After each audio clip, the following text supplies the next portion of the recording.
Feliz de estar participando com vocês. Muito obrigada pelo convite, por confiar. Obrigada, Marta. É um prazer mesmo de estar com vocês aqui para esse bate-papo. O Flávio começou dizendo que o mar estava atrás, o meu está na frente. Então, nós estamos construindo uma visão de 360 graus, né? E uma coisa que eu acho que muito bacana é que nós estamos construindo uma rede. Eu vi que várias coisas que eu queria falar e que não dariam tempo já foram faladas, então a gente está somando tudo isso, construindo alguns nós e desfazendo alguns nós. Então, eu queria falar um pouquinho, né, sobre quem sou eu, porque eu acho que algumas pessoas podem não me conhecer, e alguns conflitos aqui nessa fala, além de atuar na assistência médica, eu sou médica também, perita da Secretaria de Saúde aqui do Espírito Santo, atuo avaliando os medicamentos de solicitações de alto custo para doença inflamatória intestinal. E faço parte da Comissão de Acesso a Medicamentos do GEDIB. Então, assim, algumas coisas eu vou colocar que fazem parte do GEDIB, apesar de eu não estar falando pelo GEDIB, mas faço parte, e foi com o aval e conhecimento de todos da equipe da comissão, as colocações também que eu vou fazer. Então, vamos começar nessa estrada, nesses caminhos, como que iniciamos, a estrada que nós já percorremos, aonde estamos e conquistamos, e aonde podemos e como podemos ir. Né? No SUS, como que nós iniciamos essa estrada percorrida, né? Essa é a minha carinha que eu queria mostrar para vocês quando eu vi pela primeira vez o livro do PCDT. Eu desci as escadas para questionar a farmacêutica por que não aceitou a minha prescrição de mesalazina. E aí foi aberto esse livro, o PCDT, para me dizer que a mesalazina só era liberada nos casos de evento adverso ou de alergia à sulfasalazina. Não tinha o que questionar, né? A Adalberta, naquela época, não tinha nenhum conhecimento, mal sabia que existia esse livro. Muitos anos depois, um guideline do Reino Unido, é que eu fui ter um conhecimento, porque isso estava descrito lá, que a sulfasalazina era dado prioridade a ela por uma questão de custo. Foi a primeira vez que eu ouvi sobre a questão de gestão na saúde.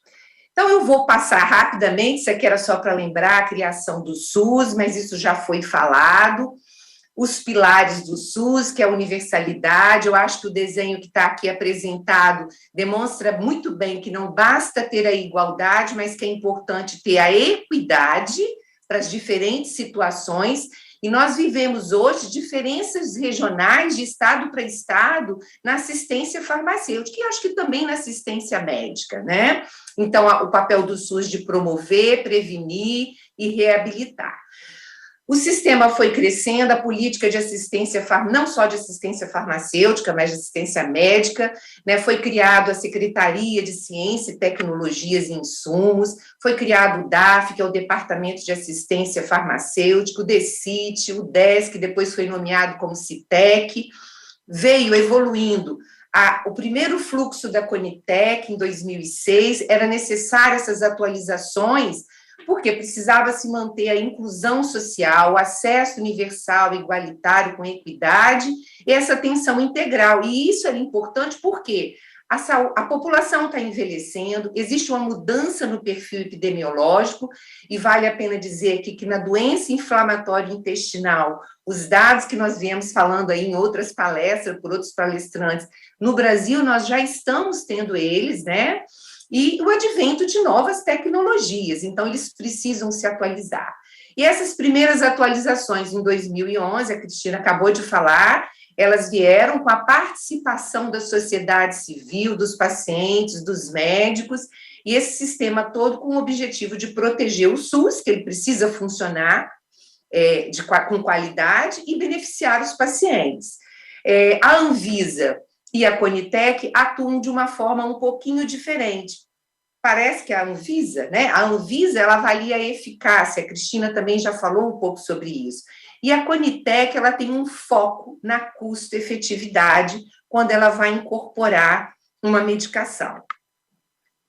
Então, aqui é o fluxo de como funciona a Conitec, acho que já foi falado, né, sobre a demanda que ela é criada, normalmente ela é criada pela indústria, poderia ser por um cidadão, mas é uma coisa extremamente complexa, e aí eles avaliam, pedem dados científicos, mais documentos que sejam necessários, que estejam faltando, para então ir para a plenária. Então, aqui é o momento onde nós podemos participar, né? E a audiência pública, que também é um segundo momento, que nós vimos aí, até o Tiago falou, que ela passou a ser uma novidade agora recentemente na ANS. Então, nós temos que aproveitar esses momentos. Então, aqui, como que funciona a plenário, quem participa, e eu quero muito mostrar a importância do Conselho Federal de Medicina, a ANB, que muitas vezes não, já nos cederam a cadeira para participar dessa plenária, tá? E na ANS, como é que estamos, o que a gente percorreu? A ANS foi criada em 2000 com o objetivo de regulamentar o sistema de saúde suplementar, né, com o objetivo de proteger o público, o cidadão, o paciente, o indivíduo. Porém, foi criada uma lista de procedimentos que deve ser o mínimo obrigatório, mas muitas vezes, na prática, isso é usado como limitador de autorização. Nós vamos ver lá na frente por quê, né? É importante, eu já quero adiantar isso, que a gente tem que conhecer o outro lado também. E aí não bastava apenas essa lista, foi criada a diretriz de utilização. Nós temos alguns exemplos disso. Vamos dar um exemplo aqui da calprotectina fecal, que foi incluída recentemente. Então, a diretriz foi regulamentada, ela tem que ser concedida ao paciente, ao beneficiário, mas para o médico isso é feito uma diretriz de utilização. Ele só pode pedir para quem tem doença confirmada de retocolite, doença de Crohn, ou para uma diarreia crônica. Então, não pode ser para um paciente que possa estar com uma doença inflamatória, onde nós estamos suspeitando de uma doença inflamatória, mas que muitas vezes o sintoma dele não é uma diarreia, é uma constipação. Então, ela também acaba limitando o profissional. Mas a gente também pode conseguir entender que eles precisam de algo para se organizar. Aqui está um outro exemplo também, que foi as atualizações que eles fizeram, onde eles incluíram o índice de Harvey também para a avaliação da doença de Crohn, e uma coisa importante, que foi um papel do GEDIB, que na hora que nós fizemos a leitura dessa apresentação, a gente percebeu que não estava sendo colocado, que a terapia biológica, assim como a Conitec, o SUS, contempla o biológico como primeira linha de tratamento na doença de Crohn com manifestação perianal. Então, essa é a importância que, apesar de já ter um relatório, nós podemos sim interferir e ajudar. Construir um PCDT também não é tão fácil, um protocolo.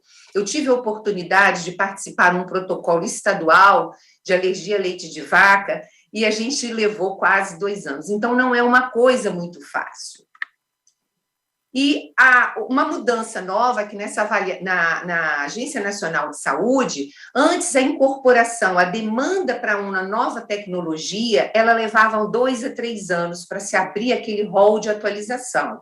Agora houve uma mudança e esse fluxo passa a ser semestral, né? E essas demandas também podem ser jurídicas ou de pessoas físicas.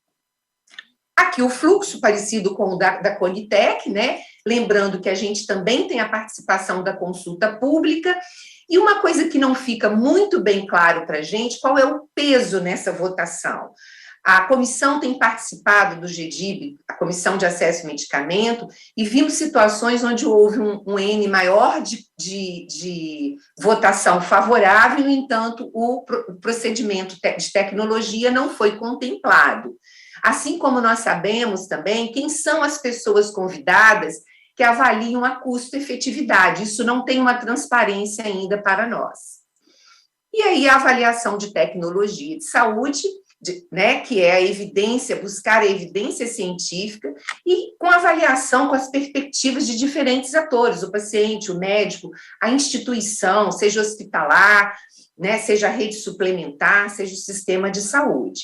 E o foco, que vem sendo o principal, a custo-efetividade. Então, eu fui tentar estudar também um pouquinho sobre o que é custo-efetividade, porque vem sendo tão falado, e o mundo, os sistemas de saúde, eles precisam ampliar essa assistência, mas eles também precisam enfrentar os custos crescentes disso, tanto em número maior de epidemiológico, que tem aumentado a incidência e prevalência de algumas doenças, assim como o custo da tecnologia. E a gente sabe que esse recurso é finito. Eu costumo dizer que é como a gente administrar a casa da gente. Então, aqui, o fluxo de como é, a indústria faz a pesquisa, ela possivelmente capta uma necessidade, os centros de pesquisas, que estão sempre, a maioria das vezes, vinculados a universidades, mas não necessariamente tem que ser uma universidade, e depois esse medicamento chega com uma demanda para a Anvisa, para ser autorizado no nosso país, assim como outros, né? E aí a incorporação, seja na rede pública ou na rede privada. Então, a ATS, né, a avaliação de tecnologia, prevê todos esses níveis aí, eficácia, segurança, impacto social, a efetividade e o custo econômico, custo-efetividade. Então, fui estudar um pouquinho sobre isso. A Cris já adiantou que a eficácia é essa avaliação da qualidade do remédio, da medicação, no meio ideal, que é feito em trial, em pesquisa. Esse paciente é avaliado trimestralmente, exames laboratoriais, etc. e tal. A efetividade é aquela tecnologia no mundo real, tá? E, além disso, o risco, segurança, custos são avaliados. E o que é esse mundo real? A custo-efetividade. Um medicamento novo chega, então, se ele for mais barato e for melhor, maravilha, provavelmente ele vai ser incorporado, nós estaremos felizes.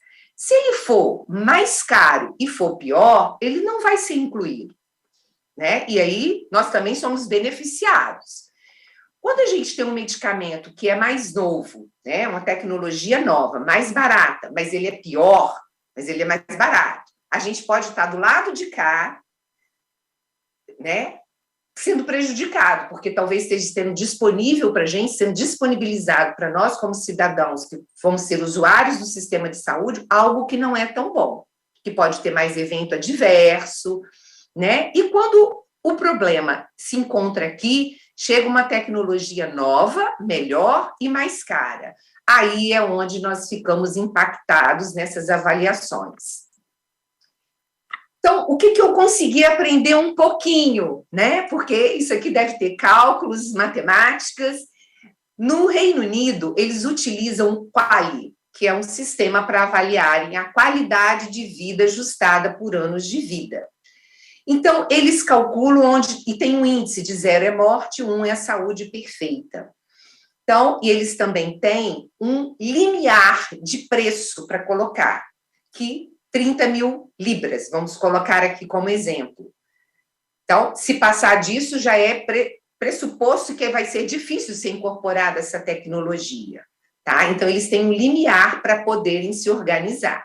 Mas, por outro lado, nós podemos ter situações como nas doenças raras, onde um medicamento pode custar 1 milhão, mas pode ter um N pequeno de pacientes. Então, com esse N pequeno e esse valor que é maior do que 30 mil QALYs, ele pode ter um impacto orçamentário menor do que um grupo de pacientes, como doenças inflamatórias, intestinais, reumatológicas, onde o N vai ser muito maior, mas o QALY é menor. Então, isso pode gerar um impacto orçamentário. Então, para a gente entender, eu acho que isso dá uma noção. Então, algumas realidades. Nós temos um campo, precisamos ter alguém no meio de campo, e nós precisamos conhecer isso daí. Acho que ficou um pouquinho desconfigurado aí o meu slide. Algumas realidades, então, eu vou apresentar para vocês. Nesse percurso de conversa, vamos lá, vamos conhecer o outro lado. Esses slides eu coloquei em vermelho, porque foram cedidos da Vera Valente, que é a diretora executiva da Fena Saúde. A Fena Saúde é um grupo de seguradoras de saúde, que tem 13 seguradoras de saúde, e eu achei muito interessante, e acho que é importante a gente conhecer esse outro lado. Esses dados que foram apresentados por ela são da Agência Nacional de Saúde, e a gente fala tanto em lucratividade, me chamou a atenção que 1% é o que sobra de lucro e também impostos. Vamos lá. uma coisa que me chamou muita atenção, para mim esse é o slide mais importante. Nós temos categorias de planos de saúde, o pequeno, o médio e o grande, que está qualificado através de N de pacientes, de beneficiários. 56% das operadoras são de pequeno porte. Não sei se vocês conseguem acompanhar minha setinha com o mouse, é a linha mais verde mais clara. E se esses planos de saúde pequenos não forem capazes de pagar uma medicação de altíssimo custo, o que se pressupõe para nós que não entendemos de economia, mas fica muito óbvio, pode haver uma falência desse plano. E aí, todo usuário desse plano vai se migrar ou para o sistema de saúde, provavelmente, né? A gente tem planos de saúde que são mais caros porque contemplam coisas muito mais sofisticadas, talvez como Einstein, etc. e tal. Então, isso me chamou muita atenção e acho que a gente não tem essa noção do que eles estão preocupados. Outra coisa que foram os gastos com as despesas de saúde suplementar aumentaram muito em 13 anos, eles dobraram. E eles têm preocupações, quando eu ouço a fala, as queixas, os apontamentos da Agência Nacional, de pessoas que estão na Agência Nacional, são coisas de falta de consciência da área médica, do próprio beneficiário, como uso de carteirinha emprestado para alguém, amigo da família, excesso de pedido de exame, onde o paciente fala, tem muito tempo que eu não faço exame, eu pago caro por esse exame, eu quero fazer tudo de novo, e na verdade tem 3 meses. Então, eu estou trazendo essa consciência. E a gente ouve isso, como médica, a gente ouve isso no consultório. E aquela história, ninguém paga um seguro de carro e fala assim, eu vou bater com o carro porque eu paguei caro, então eu preciso usar esse seguro. Então, a mesma coisa acontece num plano de saúde e num seguro de saúde. Tá? Bom, aqui, então, mostrando que nessa cadeia complexa, então, a consciência do médico, ela é importante, a consciência do beneficiário, do cidadão que usa um plano de saúde, também é importante para a manutenção desse sistema funcionante e de qualidade. Voltando nesse slide anterior, é muito importante que a gente está vendo uma medicina hoje que ela não é baseada em evidência, numa análise clínica, a gente vê muito excesso de pedido de exame. Parece que a medicina ela é baseada em exames complementares. A história clínica, ela diminuiu. E aí, agora vamos a uma outra curiosidade, uma outra realidade, a judicialização, que é uma queixa tão grande das secretarias de saúde. Fui conhecer essa outra realidade, né? E a gente tem muita judicialização daquilo que não é contemplado nos protocolos clínicos, né, tanto da rede pública quanto da Agência Nacional de Saúde. Então, no SUS, fica claro, já está bem estabelecida essa lei, o que é componente básico, o que é do município, o que é componente estadual, o que é tripartite, que é pago tanto pelo município, pelo estado, pelo federal. E o que a gente observa? Que o componente especializado, vamos falar aqui da terapia biológica, vamos dar nomes para ficar claro, ele é de responsabilidade da União, e a gente judicializa o Estado para que ele pague isso. Será que nós estamos resolvendo a situação? Será que com isso nós estamos incorporando, nós estamos resolvendo um problema individual, ou nós estamos mudando alguma coisa na nossa história? E esse ano, essa é a curiosidade que eu estou trazendo, isso é muito novo, eu tive até algumas aulas com a Procuradora de Justiça, que voltada para a área de sistema de saúde pública, para entender, porque quando eu peguei esse texto, eu me senti uma analfabeta funcional, essa é a verdade. Então, isso vem sendo discutido a nível de Justiça Federal, que o que é componente da União deveria ser analisado pela União. O que é não padronizado, tudo tem que ir para a União, até se fosse uma dipirona. Então, o que está faltando aí é como isso vai acontecer. O usuário, o cidadão, ele vai para a Justiça Federal direto, ou esse trâmite vai ser Justiça Estadual, e ali o juiz vai designar também a União. Então, eles colocam que a União deve entrar no polo passivo. O que é isso? Quem está sendo acusado. Então, essa é uma novidade, que talvez a gente tenha que ter mais conhecimento sobre isso. Apesar de todos esses textos falar muito da importância da solidariedade, que eles estão trabalhando em conjunto, município, estado e União. Bom, e o que nós conquistamos até aqui? Vamos lá, sistema público e sistema suplementar. Na doença de Crohn, na doença inflamatória intestinal na rede pública, nós tivemos aí a atualização do PCDT, a Cristina já falou, em 2010, a inclusão dos primeiros biológicos, infliximab, adalimumab, atualizado em 2014, 2017, incorporado certolizumab. Na retocolite, foi agora em 2020, com a inclusão de infliximab e vedo, e 2021, o tofacitinib. Na Agência Nacional de Saúde, nós tivemos aí a incorporação de todas as moléculas na doença de Crohn, no momento em que o fluxo da ANS, ele funcionava com a avaliação da doença, do CID. Então, todas as moléculas entraram. Já na rede pública, ou seja, no SUS, voltando, na ANS, na doença de Crohn, foi pela doença. Na retocolite, não, já houve uma mudança no fluxo da ANS, e cada molécula, cada medicamento tem que ser solicitado uma demanda para inclusão dessa tecnologia para contemplação.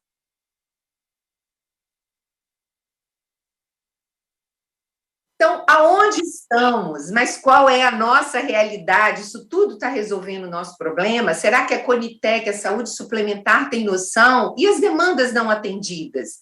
Então, está sendo avaliado a custo-efetividade. Vamos dar um exemplo aqui na doença de Crohn, o paciente que perdeu a resposta ou não conseguiu obter a resposta com um medicamento biológico que tem uma ação anti-TNF, aonde ele vai entrar? Nós não temos outro mecanismo de ação.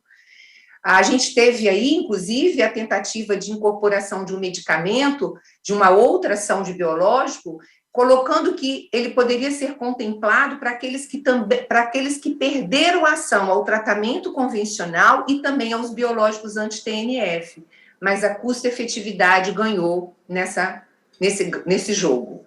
Na retocolite, temos 2 biológicos contemplados, né? Um anti-TNF e um anti-integrina, todos de acesso venoso. Como fica o paciente que mora no interior?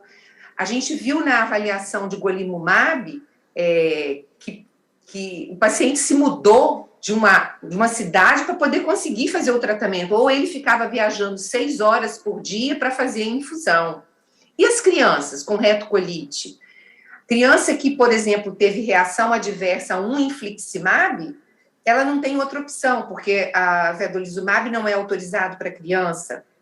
O adalimumab mas por conta de um trial que mostrou que o vedolizumab é mais eficaz do que o adalimumab, não foi incorporado o adalimumab. Mas e a demanda não atendida? As pessoas que precisam desse segundo anti-TNF, que já é aprovado pela Anvisa e é contemplado para as 2 idades, né?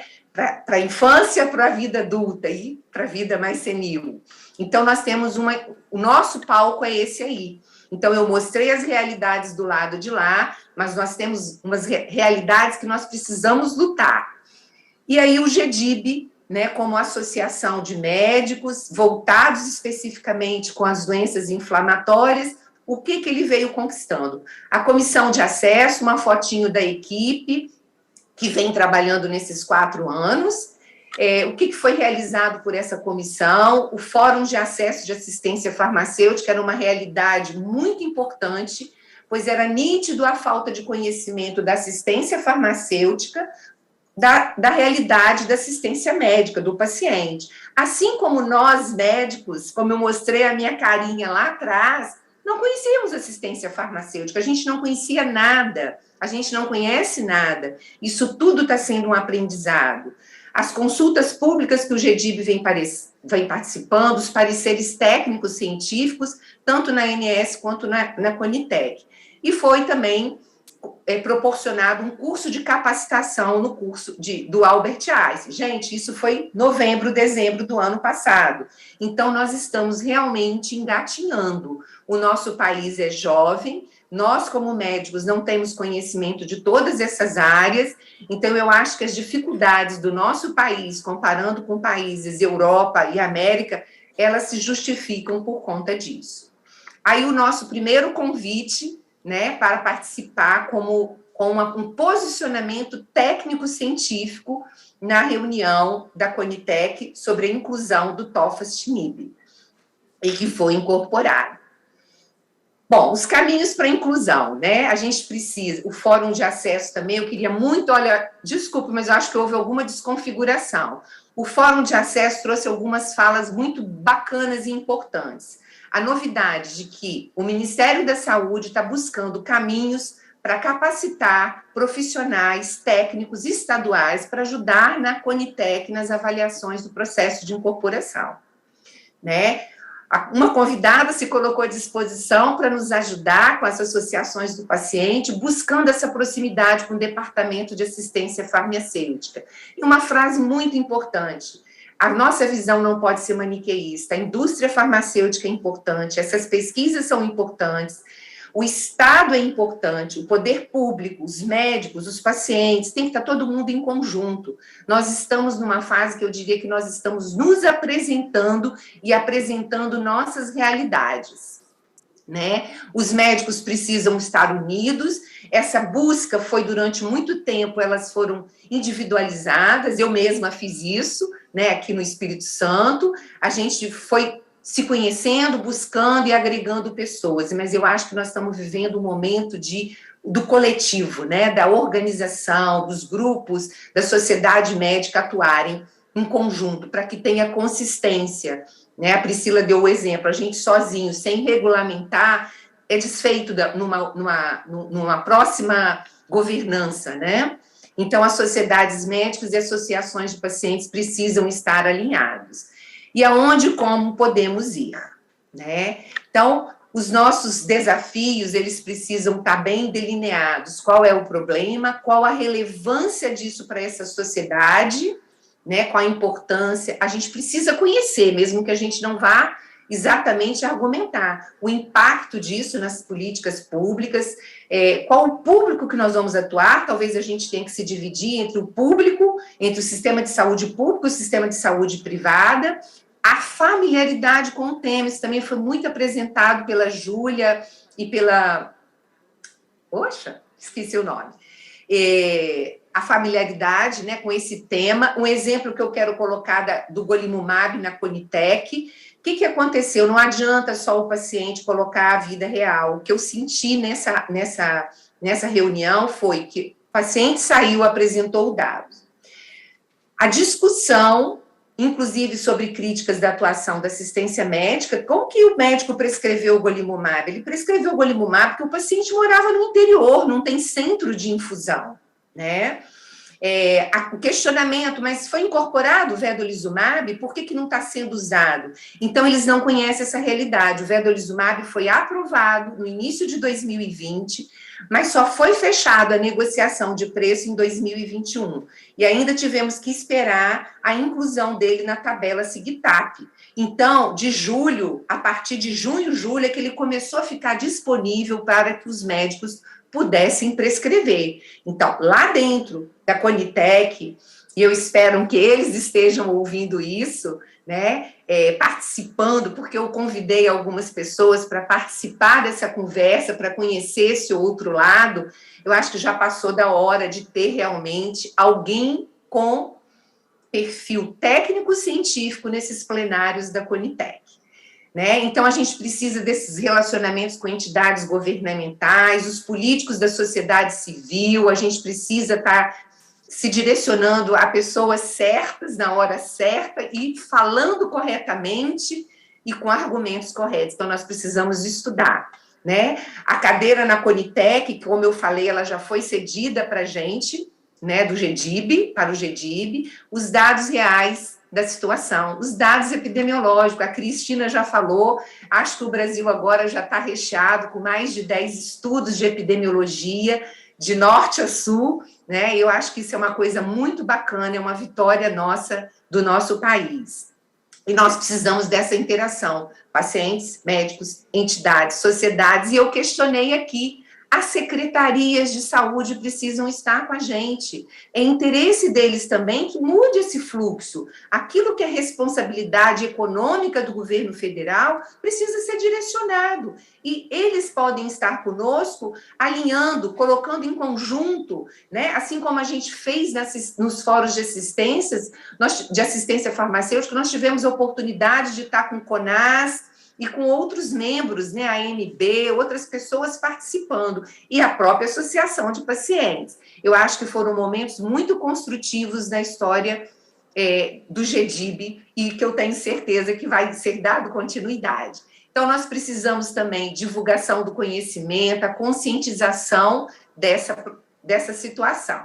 Aqui umas mensagens que, inclusive, vieram do curso de Albert Einstein, né? O aprendizado, nós temos que nos manter aliados, coeso, a urgência por dados acurados, dados epidemiológicos. Desculpa, pulei aqui.